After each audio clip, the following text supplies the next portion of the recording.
But why? Why The Rock? Why Dwayne Johnson? You have a fascination with him, and people like him, or just people who are very specific about their image, and for better or for worse, will not do roles outside of what they think they are and want to be portrayed as. And also have ambitions to like movie stardom. That's just the start. He's a mogul-minded man. But in that maniacal focus on, this is why I'm fascinated by it. The maniacal focus on achieving movie stardom is what keeps him from achieving movie stardom. Right. He thinks there's a formula.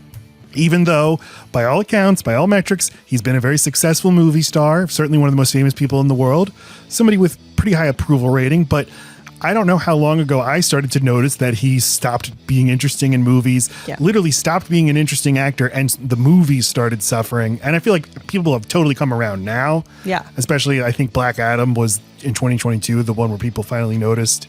And the reason he as a person is interesting to talk about besides that is he has this whole other career as a wrestler. Right. And I've often said on the show, wrestling explains America. America is wrestling. America's a long con. America is a carnival game.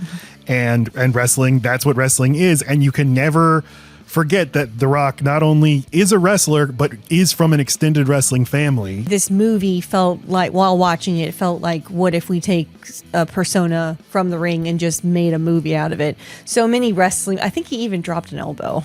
Wrestling is scripted. The outcomes are predetermined, but that doesn't mean it doesn't mean things to the wrestlers themselves. Yeah. And what in wrestling lingo, when you lose to somebody else, the wrestler will say, I did the job. I did the job for you. And there's like an understanding. If you win, if I let you pin me, you owe me one in the future. Exactly. You owe it back to me, because you would, if you don't follow this, you would say, well, what does it matter? These are scripted, but it's like, I win, that makes me look better, and that potentially gives me more money earning opportunities in the future. It is a gentleman's understanding that there is a fairness to this, and without it, no one would accept being the fall guy.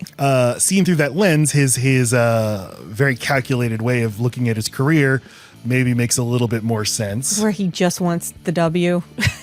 Like, if I get to write my own way, if I get to say I want to get all the best scripted shit for me, I'm only the go you guy. Looking at his recent output, he was so good for a while at playing bad guys, or at least unsavory, like anti-heroes. Yeah. But he decided at a certain point, I'm not doing that anymore. I'm only playing like really clean cut, wholesome family men. Just so boring. And it's funny because that's the exact inverse of how he became a star in wrestling, where he started as the clean cut hero. Nobody liked that. And the way he finally got popular was by turning heel.